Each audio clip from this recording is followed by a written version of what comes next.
Impec.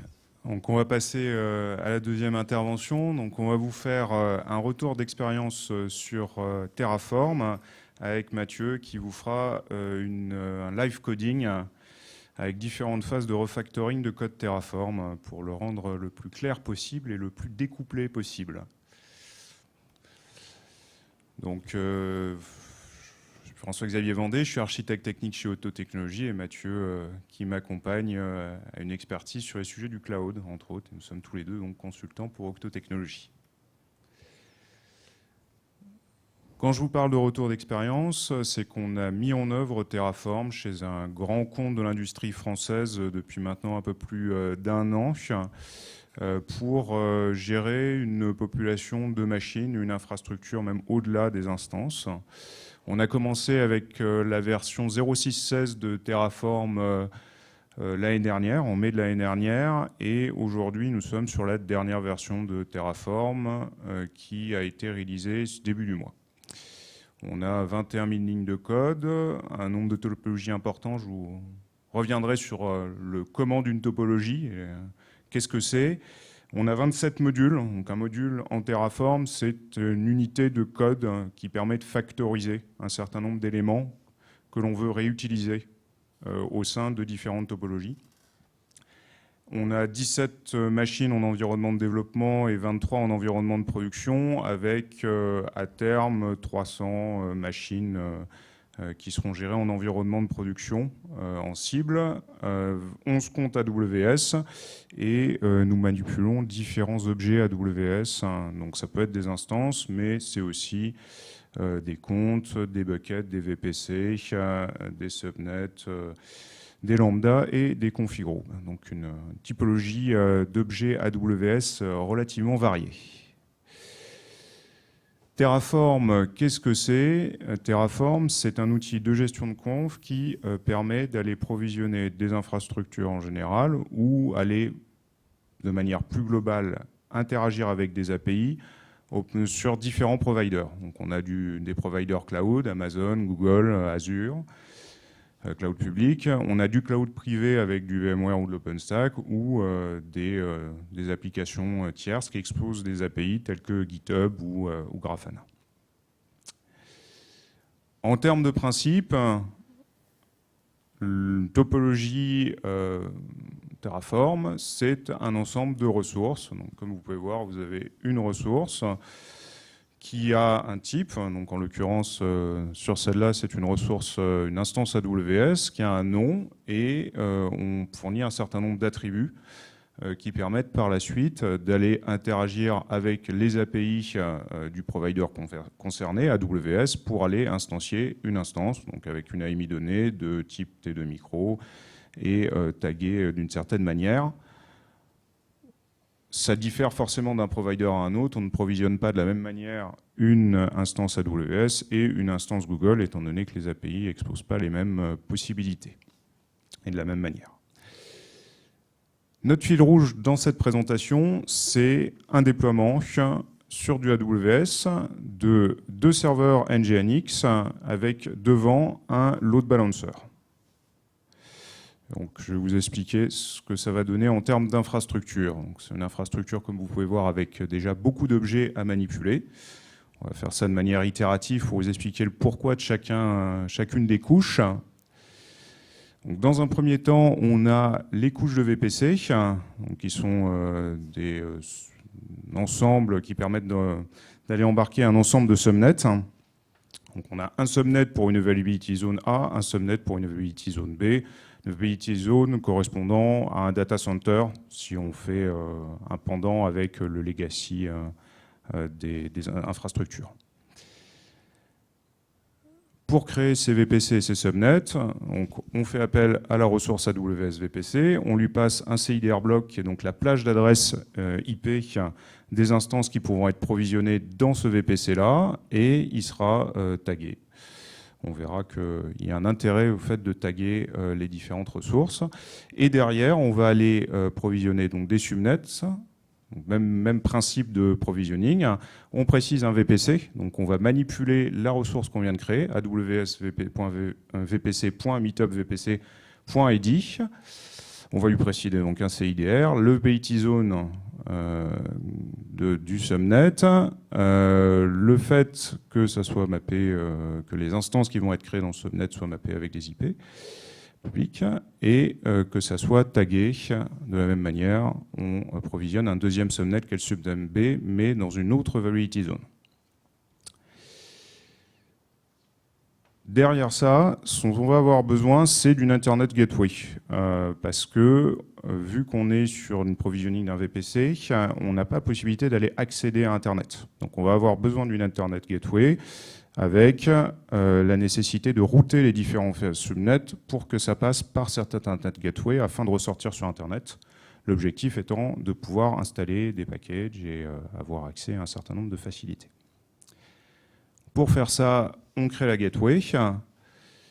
Gateway qui est donc associée au VPC qu'on vient de créer juste auparavant. On crée une route table qui est donc associée à ce VPC. Et derrière, on crée une route qui donc accepte toutes les adresses en entrée et permet d'aller relier la gateway qu'on a créée en premier et la route table.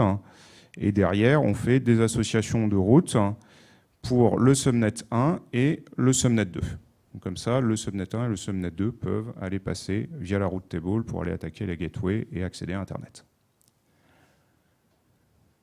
Donc on a déjà tout ça de créé. Ce qu'on veut, c'est aller pouvoir sécuriser en entrée des instances, donc pas exposer tous les ports, qui a un minimum de sécurité d'appliquer. Donc on va aller créer des security groups qui sont des éléments de firewall, qu'on ouvre uniquement sur le port 80. Donc on crée un HTTP Security Group avec, en autorisant sur le port 80. Donc en termes de code, ça donc donne un Security Group qu'on déclare et on lui associe deux règles, une règle en sortie et une règle en entrée. On accepte que tout sorte et en entrée, on accepte uniquement des entrées sur le port 80 pour le protocole TCP à partir de tout le monde. Une fois qu'on a provisionné ces security groups, on va pouvoir aller associer le security group au load balancer. Load balancer qu'on déclare extrêmement simplement en allant appeler la ressource AWS ALB. On lui associe le security group qu'on vient de créer et on dit qu'elle est associée aux deux subnets cibles vers lesquels elle va avoir à router de manière à aller attaquer les instances qu'on va créer dans ces subnets. Les instances qu'on crée, on crée donc deux instances, une première et une seconde instance. Pour créer ces deux instances, on utilise la ressource AWS Instance. On précise l'AMI sur lequel on se base, donc qui est l'image de base système fournie par AWS. C'est une instance de type T2 Medium qui est dans un subnet donné, qui est accessible en SSH en précisant, en ayant une clé qui est donc la clé qui a le nom sur AWS MHE Octo, qui est associée à un security group. Et cette instance-là, on va lui passer un user data. User data, ça sera le bout de code shell qui va s'exécuter à l'instanciation de l'instance afin de la configurer. C'est un code qui ne s'exécute qu'à la première instanciation. Exactement la même chose pour la deuxième instance, hormis qu'elle n'est pas sur le même subnet, associée au même subnet, elle est associée au subnet B, comme vous pouvez voir. Une fois qu'on a fait ça, on va vouloir aller faire en sorte de créer la liaison entre les instances d'une part et le load balancer. Donc on va aller déclarer un certain nombre d'objets, un listener qui s'associe au load balancer, et derrière ce listener va aller taper sur un target group qui est attaché aux deux types d'instances. Pour le target group, il expose sur le port 80, il est associé à un VPC, le VPC qu'on a créé depuis le début. Et on l'attache, ce target group, à l'ALB pour la première instance et pour la seconde instance, en reroutant uniquement sur le port 80. Et dernier point, on a donc le listener qu'on déclare, qu'on associe au load balancer, et on fait en sorte qu'on forward sur le target group. On a associé le target group en instance, et le listener forward au target group à partir du load balancer. Voilà, on a la totalité de l'infrastructure. Et cela, on va pouvoir, avec cela, pouvoir montrer la page. Et pour montrer la page, il faut avoir donc l'entrée DNS. Donc le principe d'une topologie, ce que va vous montrer Mathieu, c'est une topologie qui va regrouper finalement toutes les ressources que je viens de vous décrire. Et cette topologie, elle crache un résultat en sortie qui est l'output, qui se trouve être le nom DNS du load balancer, sur lequel on va pouvoir taper de manière après à aller afficher la page. Du coup, si on fait un apply de la topologie, voici ce qu'on a en sortie. C'est-à-dire, on va revenir après sur la création des objets, mais nous, ce qui va nous intéresser au tout début, c'est la partie output. Donc, c'est un nom de domaine donné par Amazon. Et si on va sur la page, on a une très belle application avec un très beau monsieur qui nous fait un sourire. Et qui aime quand ça roule. Et derrière, on a l'IP du nœud. On peut voir que si tout se passe bien, ça devrait changer. Bon, si ça passe pas, c'est mon cache. Hop. Si on fait ça, on va le voir se changer et que la page... Voilà. Le principe d'une démo temps réel, Ouais, c'est qu'il y a forcément un petit truc qui ne marche pas, mais si ça marche, malgré les nombreuses répétitions. c'est moi qui vais trop rapidement. Hop. Voilà. Donc là, on voit, c'est l'IP qui change. Donc on est bien sur le load balancer. Donc si on reprend la topologie telle que François-Xavier nous l'a expliqué, j'espère que vous voyez bien. Si ce n'est pas le cas, je peux grossir encore un petit peu. C'est bon, ok. Finalement, ici, on a un fichier. Ce fichier-là, il fait 150 lignes. On a 17 ou 18 objets. Pardon. Ces objets parlent à la fois de réseau, à la fois de load balancing, de routage, d'instance, de rattachement d'instance à un load balancer. Et finalement, si on doit modifier un bout de ce fichier, on va agir sur toute la stack au complet, sur toute la topologie au complet. Nous, ce qu'on va chercher à faire dans ce live coding, c'est à séparer cette topologie pour la transformer en plusieurs topologies et en gérant ces cycles d'objets en fonction de couches. Je vais les séparer en 3 blocs. Ces 3 blocs, la partie réseau, donc tout ce qui concerne le VPC, le subnet, le routage. La partie load balancing, donc là on va créer un security group et créer le load balancer. Et finalement, une dernière topologie qu'on a appelée Service Nginx, donc c'est l'instance et le rattachement de cette instance au load balancer. On va donc commencer par créer une nouvelle topologie qu'on va appeler 00_network. Je vais expliquer après pourquoi le 00 network. Alors le 00 network, tout simplement parce que c'est la première stack dans l'ordre que je vais voir qui va s'appeler réseau. Donc c'est celle qui a la couche la plus haute, qui n'a aucune dépendance aux couches sous-jacentes. Et avec un sort, je vais très facilement pouvoir voir la liste des dépendances de mes topologies. Derrière, le principe, c'est que Terraform ne fournit pas la possibilité de faire de l'ordonnancement cross-topologie. Donc il faut trouver le moyen de pouvoir ordonner les différentes topologies. D'où la nécessité de se baser sur des conventions. Donc je viens prendre toute la partie réseau qui m'intéresse. Je viens la coller. Je vais déjà faire un destroy de ma stack ici. Yes, on va repartir de 0. Donc ici, je vais avoir une nouvelle stack qui n'a besoin d'aucune dépendance. Par contre, il y a un petit point qui me gêne sur cette partie, c'est le CIDR block qui est ici en dur. Ce CIDR block nous on va essayer de le variabiliser, parce que peut-être qu'à un moment je vais vouloir changer ce CIDR block, donc la plage d'adresse IP. J'ai créé une variable, dans Terraform on peut créer des variables. Cette variable va avoir une valeur par défaut qui est le CIDR que je souhaite avoir. Donc pour le réutiliser, je vais tout simplement utiliser var.vpc CIDR et là je fais appel à ma variable. Le jour où je veux faire un override de cette valeur, j'ai 3 moyens. Soit je viens directement modifier dans ce fichier, soit je vais avoir un terraform.var, donc un fichier avec les valeurs à côté sur lequel je vais pouvoir overrider mes valeurs, soit je vais utiliser des variables d'environnement pour overrider cette valeur.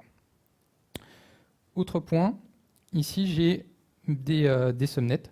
Ces subnets sont donc dépendants de la plage d'adresse IP allouée au VPC qui lui appartient.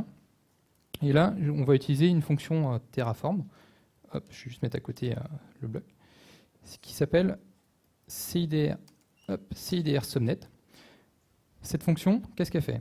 Elle prend un range d'adresse IP, et sur ce range d'adresse IP, on vient fixer un nombre de bits supplémentaires. Donc là, je vais dire 8. Donc avant, j'étais en 10.0/16. Maintenant, je vais devenir en 10.0.1/16. Et je vais dire la dernière valeur, c'est le 1. Donc voilà. Donc là, cette fonction, c'est l'équivalent de ceci, ce que j'avais avant. Et du coup, je vais refaire pareil avec le subnet numéro 2. Sauf que là, la valeur à fixer, c'est la deuxième. Donc si un jour, au lieu d'être en 10.0, je suis en 10.1/16, ici, Terraform, de manière dynamique, saura mettre à jour cette topologie. Hop. Maintenant, qu'est-ce qu'on va venir faire un plan déjà. On va venir voir... Ah pardon, je suis pas sur le bon.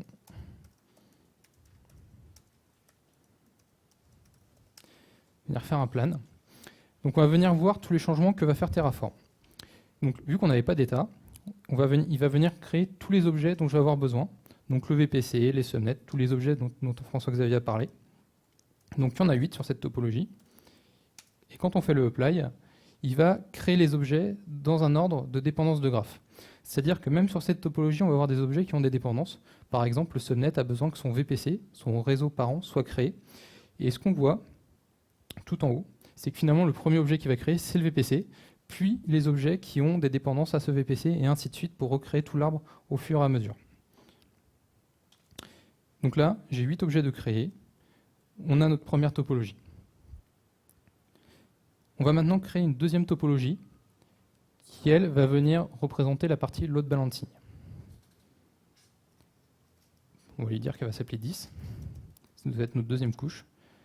10_load balancer. Donc là, quand on arrive sur ce dossier, donc vous imaginez après avec des outils automatisés, quand on fait un sort, on voit toutes les topologies avec un système de couches. Hop, on va créer notre topologie.tf. Et on vient tout simplement reprendre la partie load balancing qui nous intéresse. Ici, voilà. Alors, ce load balancer, c'est cette topologie, va avoir des dépendances avec la topologie parente, donc avec la partie network. Pour mettre à jour ces dépendances, disons pour appeler ces dépendances depuis la topologie parent, j'ai encore plusieurs moyens de le faire. J'ai une manière assez statique. Ici, j'ai besoin du VPC ID, c'est de mettre le VPC ID que j'ai créé plus haut. Ça, le problème, c'est que si vous imaginez, quand vous reconstruisez toutes vos stacks, on va être obligé de venir changer le code, c'est une valeur hard-codée. Donc ça ne va pas forcément nous intéresser. Autre possibilité, c'est de mettre une variable, comme on l'a utilisé pour le CIDR un peu plus tôt. Ça va être le même problème.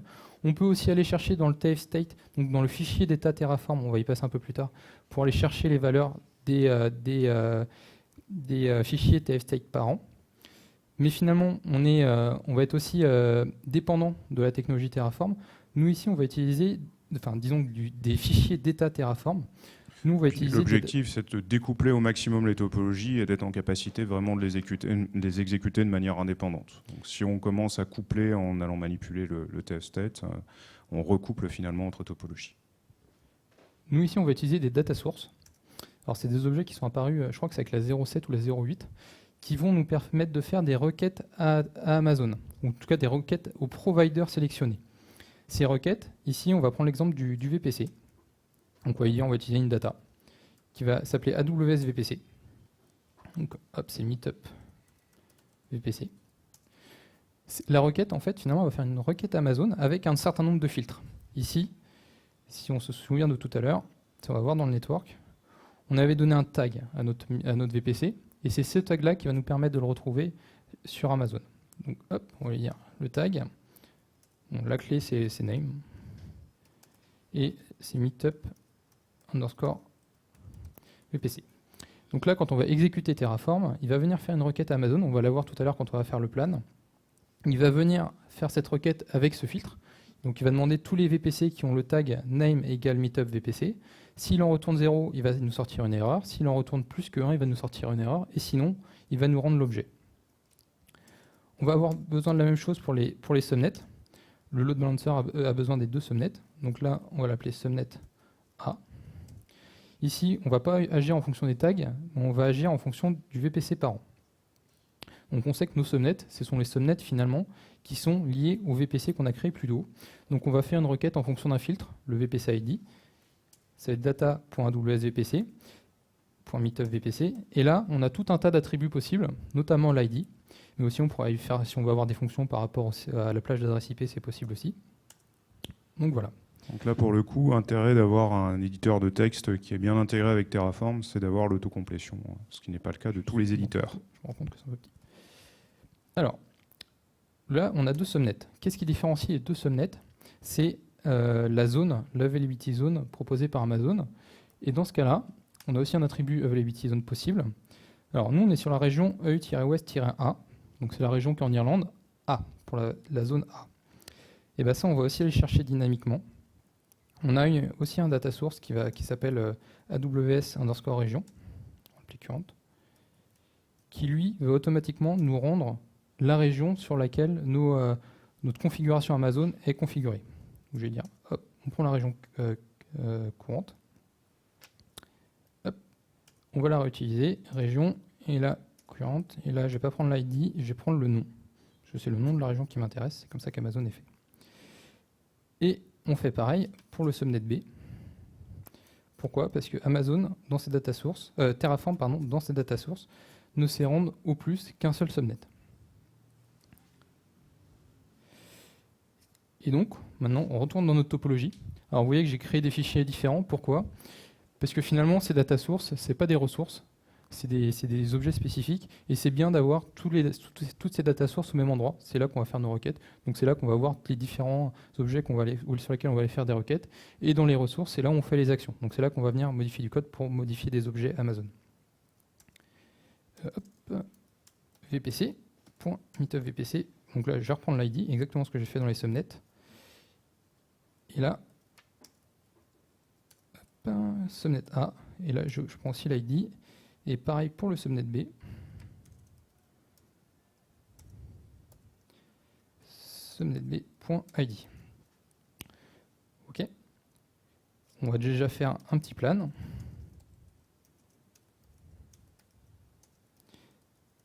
Terraform plan. Pour voir un peu ce qu'il va nous créer.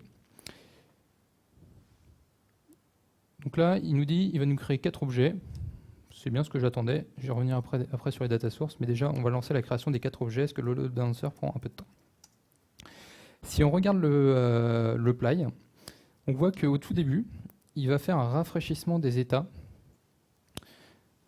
Et finalement, dans ce rafraîchissement des états, c'est les datas. Parce qu'on n'a pas de fichier TFState actuellement, donc logiquement, il ne devrait pas venir nous faire rafraîchir les états. Mais vu qu'on a demandé à avoir des requêtes à Amazon, à avoir des fils, des data sources sur Amazon, il vient nous faire les requêtes pour venir aller chercher les objets dont on a besoin. Pardon. Et ensuite, il vient nous créer les objets comme tout à l'heure. On va, en attendant que ça se crée, aller voir, parler un peu plus du TFState. Ici, on voit que quand la topologie est en train de se créer, on a deux nouveaux fichiers qui sont apparus. Donc le terraform.tfstate et le terraform.tfstate.lock.info.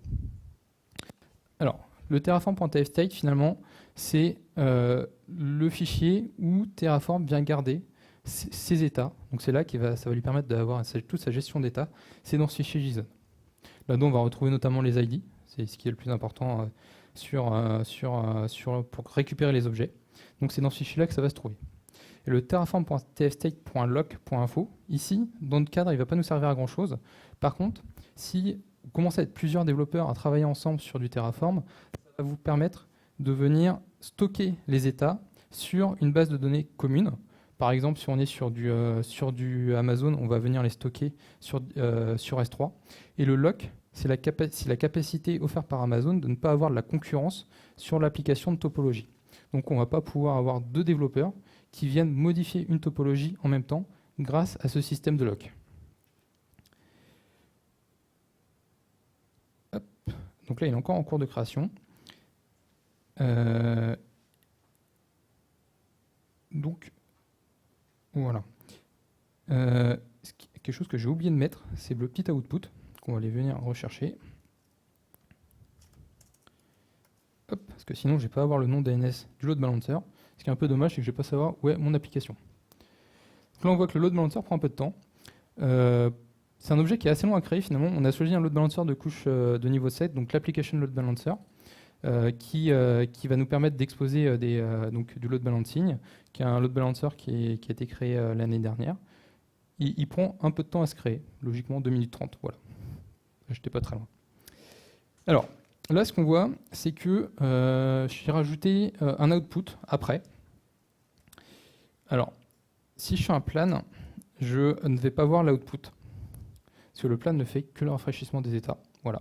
Par contre, on a une commande qui s'appelle refresh, qui, elle, ne va pas faire de play. Par contre, elle va être en capacité de mettre à jour l'output.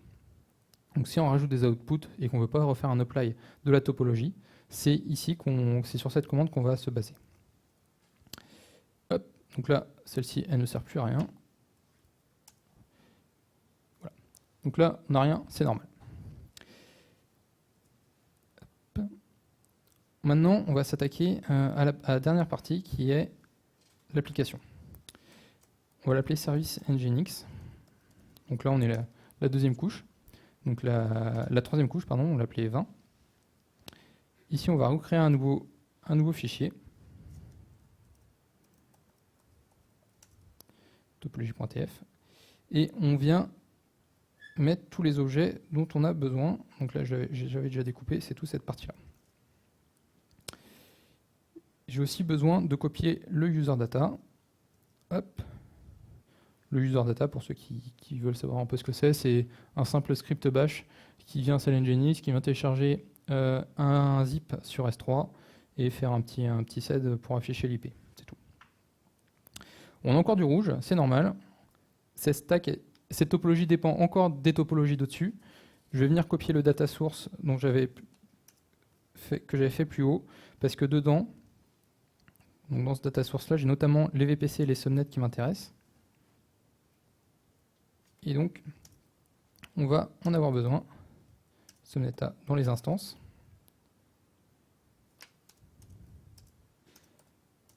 Subnet B.id. Pareil pour le VPC. Et après, on va s'attaquer au nouveau. ID. Ici, j'ai deux nouveaux objets à aller chercher. Le Nginx, le load balancer, pardon, et le security group. On va les recréer, on en a besoin. Security Group. Celui-ci, on va aller chercher par le nom. Le nom, c'est, si on retourne ici, hop, si on retourne là, on lui a donné un nom qui est unique sur cette partie-là. Donc je vais aller modifier mon data source par le nom. Si on veut plus de sécurité, on se dit, hop, on va aller chercher en fonction du VPC. Comme ça nous restera encore plus le choix. On a aussi besoin du load balancer. J'ai aussi un data source pour l'ALB. Et là, j'ai utilisé le name. Et là, c'est, que je me souviens bien, je ne vais pas m'en souvenir, c'est nginx-load balancer.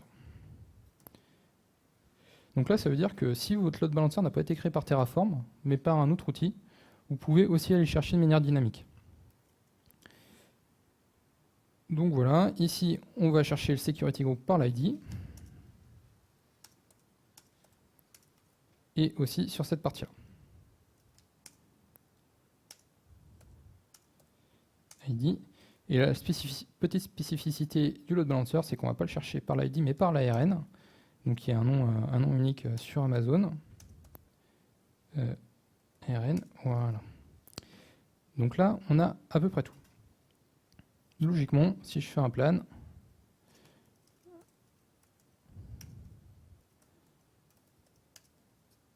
il devrait aller me chercher les différents objets dont j'ai besoin. Faire un refresh new state. Donc là, il va me créer 6 objets. Et on voit notamment quand on fait le plan, c'est que le subnet, il l'a interpolé tout seul. C'est bien ce qu'on attendait. Hop, si je me trompe. Donc voilà. En attendant que ça se crée, on a pour 30 secondes. Je vais vous expliquer aussi l'intérêt d'avoir ce découpage en couches. Si on prend nos différentes couches, on peut se dire qu'à un moment, finalement, sur notre load balancer, on va avoir plus que 2 services. On va avoir un autre service sur la partie sur un autre port qui écoute aussi sur le load balancer. On va pouvoir venir créer une nouvelle couche qui va s'appeler service, on va dire my app, my application, qui est elle aussi en 20. Pourquoi? Parce que finalement, j'ai aucune dépendance entre mon service Nginx et mon application. J'ai juste une dépendance avec le load balancer. Donc voilà, on peut créer un arbre de dépendance comme ça. L'objectif, c'est vraiment d'avoir à chaque niveau des cycles de vie différents. Donc finalement, ce qui conditionne les différents niveaux, c'est le cycle de vie et le fait qu'on réinstancie plus ou moins l'infrastructure. Alors, là, ça a été créé. Je vais avoir besoin du nom DNS de mon load balancer. Alors, j'ai une commande qui s'appelle output, on va l'utiliser, qui me donne le nom de mon load balancer. Si vous n'avez pas l'output, vous avez aussi un autre moyen qui est un peu plus archaïque, c'est finalement d'aller chercher dans le TF state directement. Donc, vous avez une commande Terraform state list. Donc là, je vois tous les objets gérés par le TF state courant. Ici, on voit qu'on a un ALB, c'est lui qu'il me faut. Donc on va faire un show de mon load balancer et j'ai accès à tous les attributs stockés par le TF state qui sont liés au load balancer et notamment son nom DNS. Hop. Donc là, si je vais sur mon Nginx, on voit que l'application est prête et que j'ai bien 2 IP qui sont donnés au niveau du nom des hosts. Donc là, c'est les IP privés au niveau du VPC. Dernière chose, au niveau du code, c'est que finalement, quand on va être plusieurs à travailler dessus, c'est comme dans tout code au final, on va avoir des choses qui vont arriver qui vont être un peu comme ça. Si je fais si je grossis un peu le trait, c'est-à-dire tout ce que tu as créé au niveau du data source, même quand tu as créé les nouveaux, voilà, c'est pas du tout aligné, c'est pas du tout propre. Ouais. Hein. Donc, clairement. ça, c'est ce qu'on appelle du ligne de code. C'est du style de code, exactement comme dans du code Java ou toutes les applis classiques. Donc là, on est sur c'est bon. On est sur du code d'infrastructure, mais on a aussi la capacité de faire du lint de code, donc de venir s'assurer que le code il soit clean au niveau du style. Pour ça, on a une commande qui s'appelle Terraform FMT, pour format, qui vient donc en sortie nous lister les fichiers qui n'étaient pas formatés correctement, mais qui en plus vient les corriger.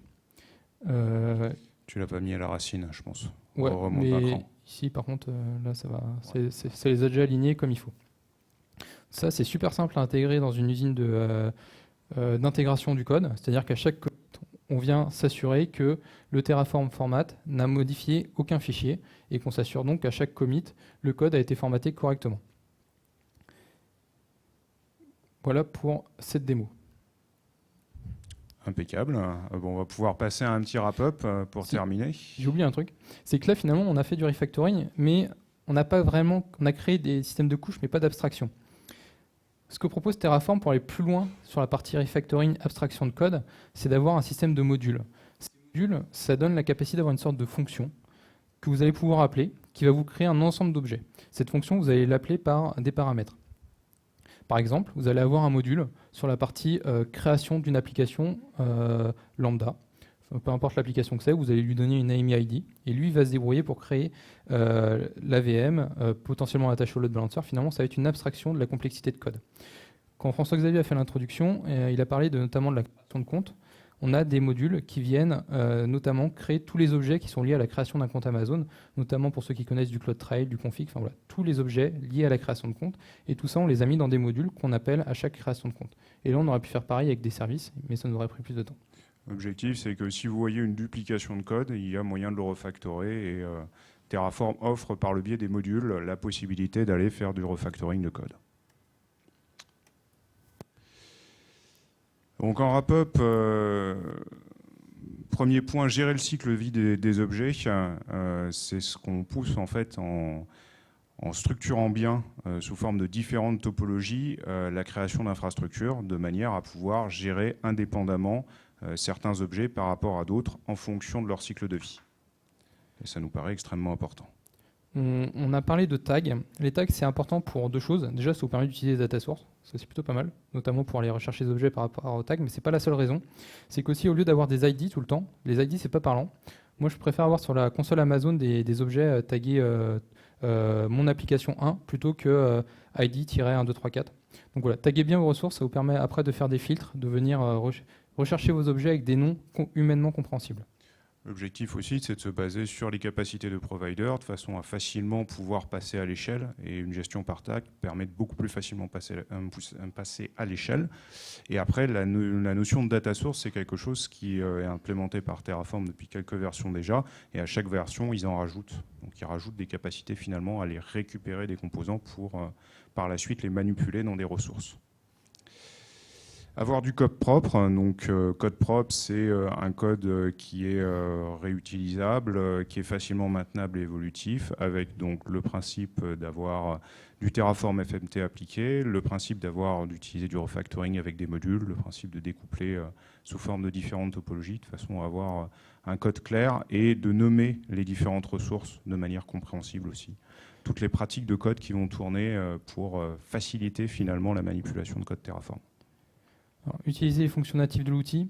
On a vu que Terraform proposait certaines fonctions. Alors, il ne propose pas toutes les fonctions, mais il propose certaines fonctions, notamment pour jouer avec les plages d'adresse IP, des fonctions mathématiques, des fonctions de substring.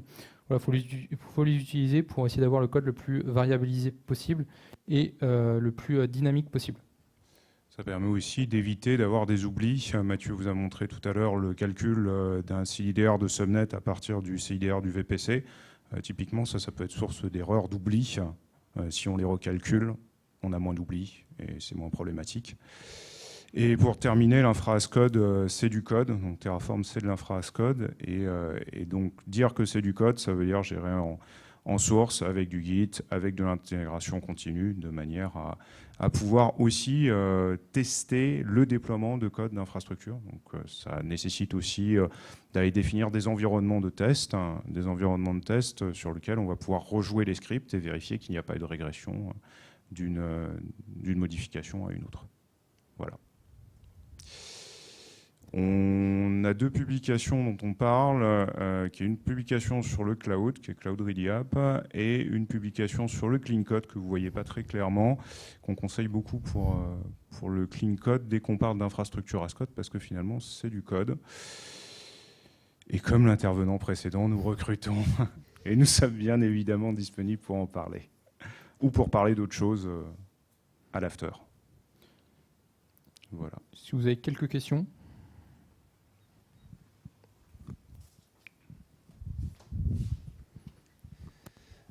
Alors, tu commences par intégrer donc des fonctions internes à Terraform. Est-ce que vous avez fait des tests unitaires sur le Terraform Plan, par exemple? Non, on n'a pas fait. Alors, on n'a pas fait de tests unitaires. Par contre, il y a des personnes chez nous qui ont utilisé AWS Spec. Mais là, il faut déjà avoir lancé l'infrastructure. Par contre, on n'a pas fait de tests unitaires. Mais ça reste de toute façon des tests d'intégration et pas des tests unitaires. Principe qu'on a fait, c'est qu'on a testé les modules. Donc finalement, les unités de code qu'on va réutiliser un peu partout, on a mis des harnais de test dessus. Et le principe du harnais de test, c'est d'aller utiliser le module avec un code Terraform de test et après d'aller valider le fait que l'instance ait bien été correctement créée, que dans l'AWS, il y ait bien les objets qui ont été créés. Donc AWS Spec, c'est un élément server spec, une implémentation AirSpec qui permet d'aller, via du code de test AirSpec, d'aller interroger les API AWS pour savoir s'il y a eu tel ou tel objet de créé. Puis on peut aussi faire des tests en se connectant à l'instance, si c'est une instance qu'on a créée dans le cadre du module, etc. C'est plus ce type de test-là qu'on fait. Donc vraiment des tests d'intégration globaux et pas des tests unitaires à proprement parler. Ce n'est pas une possibilité offerte par l'outil. Une deuxième question rapidement.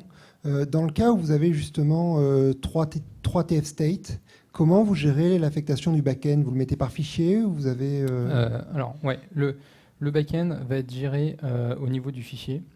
C'est-à-dire que, alors, si je reprends ce fichier-là, hop, ici on a la capacité de dire back-end. Ok, il n'est pas intégré. Derrière, je ne sais plus comment ça se passe, mais du coup, il y en a back-end, je crois que c'est back-end AWS.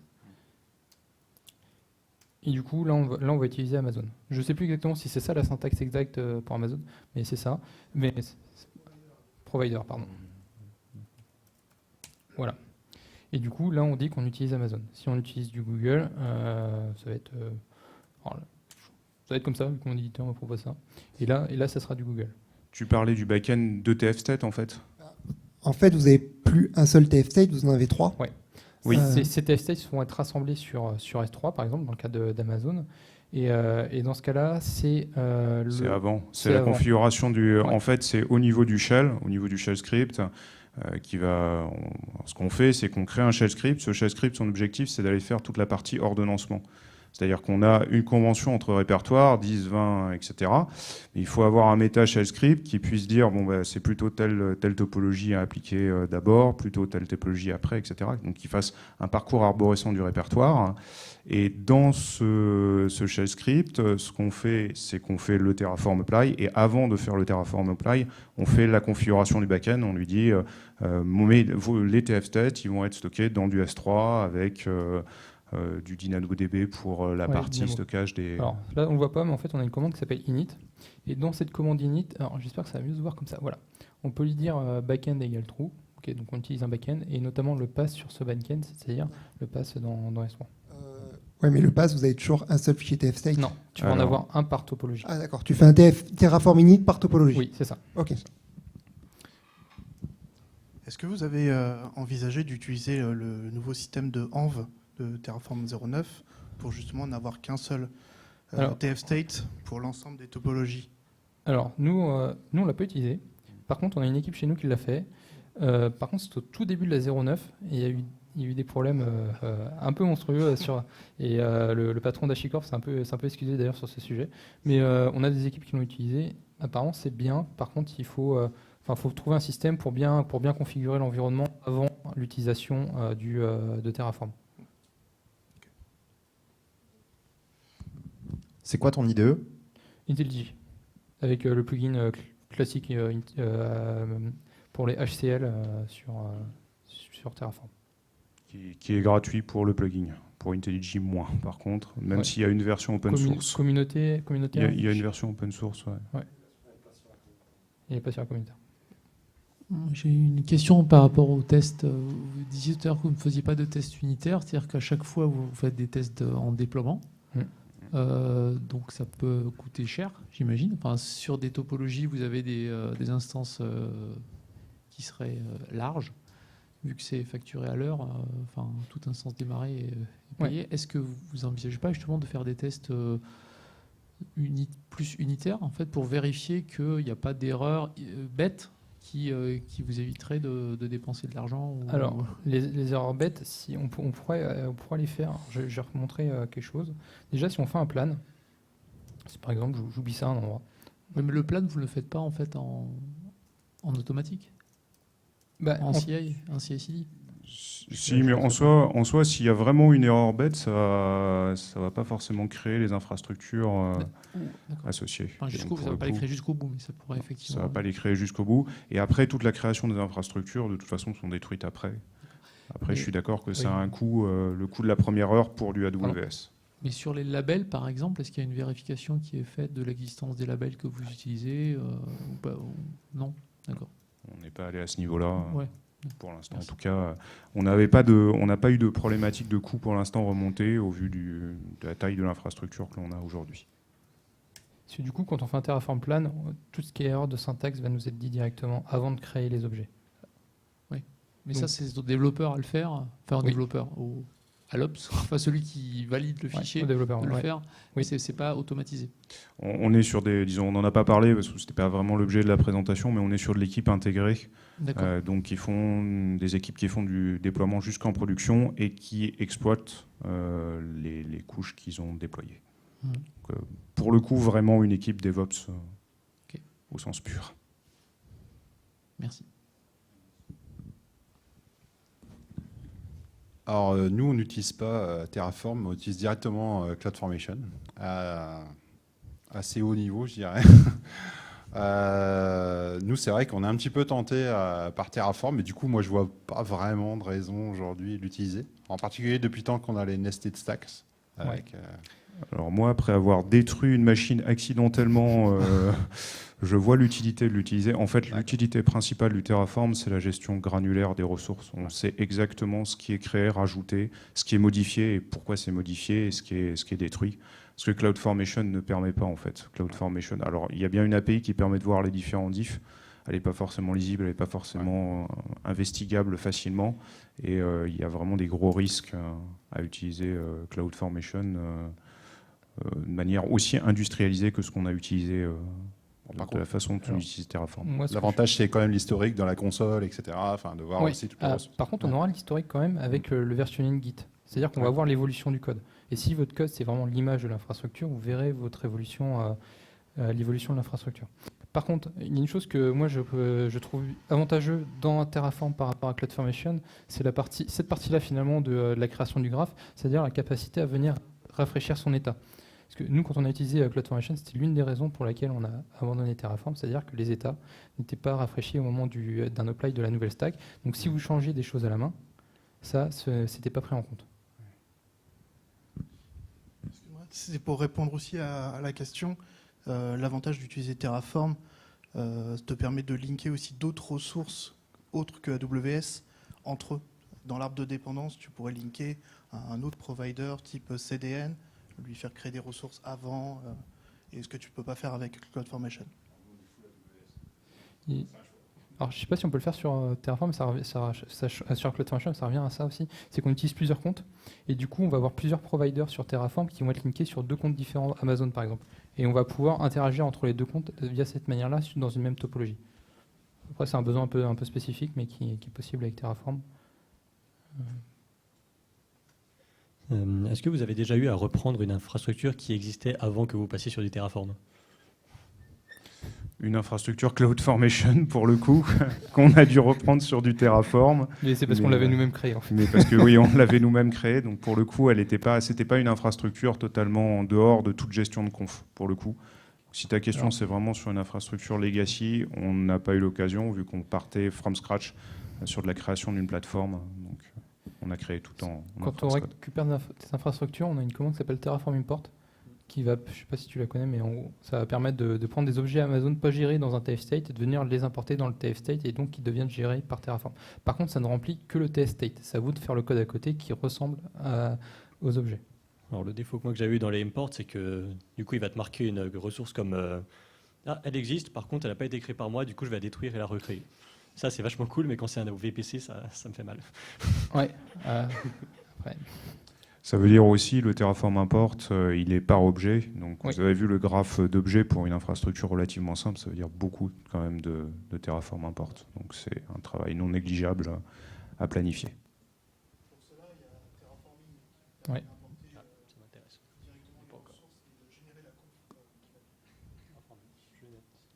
Juste pour le redire, donc l'outil c'est Terraforming, merci, pour importer des ressources. J'ai eu sur le Terraform Import, j'ai eu quelques cas de ressources qui n'étaient pas supportées. Ouais. Il y a une partie des ressources qui sont pas, en tout cas qui n'étaient pas supportées. Donc, à ce moment-là, effectivement, il faut détruire la ressource d'origine et la recréer.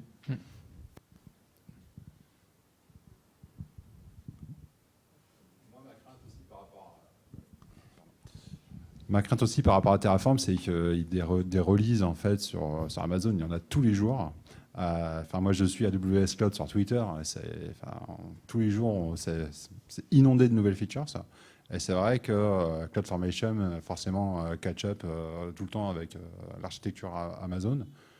Est-ce que vous n'avez pas un peu peur, justement, à un moment donné, d'être un peu stuck Je pense que le mieux, c'est d'aller montrer la release. C'est ce que tu étais en train d'aller faire.